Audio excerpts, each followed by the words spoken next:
It's been a long night. I am just studying and studying and studying. And I cannot come up with a creative way to help you remember these relationships. Oh my goodness, this light bulb just went off in my head. I have come up with the best way to remember the 3 types of relationships. You might ask, what are you talking about? What are the 3 types of relationship? Well, in a symbiotic relationship, you can have 2 organisms that benefit each other. They work together, they live in harmony, and both organisms are happy. This is an example of the first type of relationship, mutualism. The second type of relationship is commensalism. This one can be a little bit tricky. In a commensal relationship, you have one organism that is benefiting or helped, and another organism that's not affected. Doesn't bother them at all. They're not benefiting, but they're not being harmed. Are fish that attach themselves to the body of a shark or a ray. When they do this, the remora gets a free ride, so transportation, and it gets something to eat. It's able to clean the scraps off their body of the ray or the shark. The ray or the shark is not really bothered at all, but they're not helped either. So we would call that not affected. So the remora is loving life. Gets a free little ride, gets a little snacky. But guess what? Ray and shark, not affected.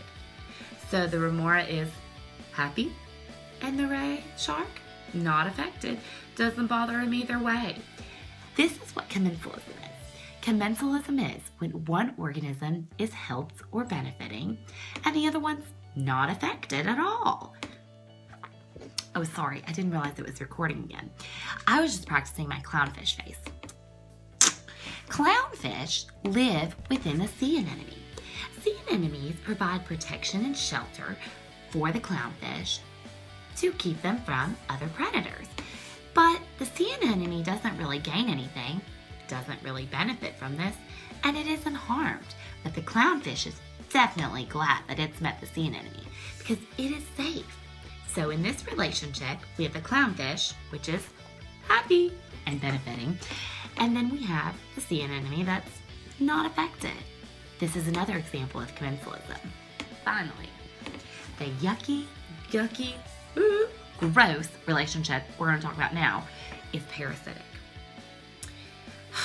Parasitic relationships can be quite disturbing at times. Like I told you in the video with Dante and Daisy, the parasite actually takes the blood from their host. Whoa, let me back up. Parasitic relationships are when one organism is benefiting and the other organism is being harmed. So one organism is happy and the other one is sad. For example, if you have a pet, such as a dog or a cat, you may have heard of fleas and ticks. Fleas and ticks, not our friends.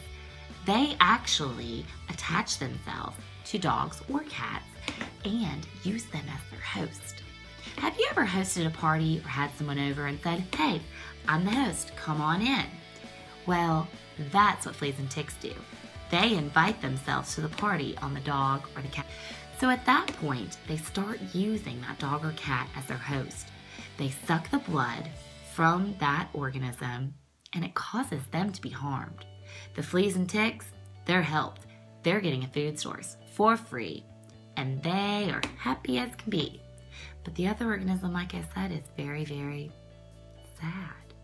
So parasitic is when one organism is happy and benefiting and the other one is harmed and sad.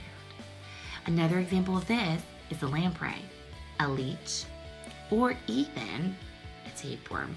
Oh, worms. Yep, that's another type of parasite.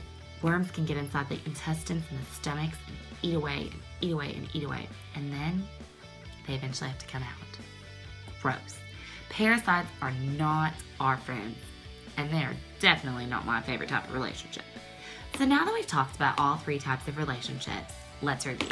So, I decided that in order to review, it would only be fitting that we created a little chant, rap, or song, right? I mean, that's our favorite thing to do, guys, right? Okay, that's what I thought. Parasitic, happy, sad. Mutualism, happy, happy. Commensalism, happy, not affected. Parasitic, happy, sad. Mutualism, happy, happy. Commensalism, happy, not affected. One more time. Parasitic, happy, sad. Mutualism, happy, happy. Commensalism, happy, not affected. Again.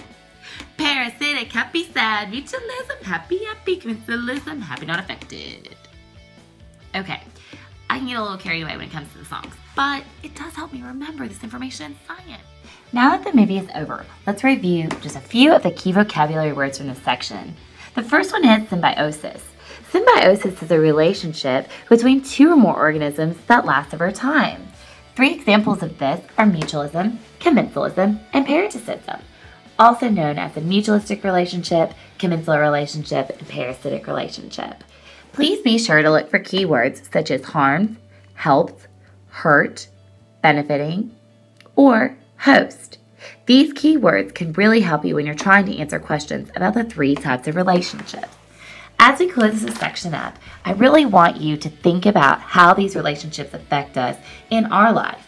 Have you ever encountered one of the 3 types of relationships? If so, discuss it now with your table.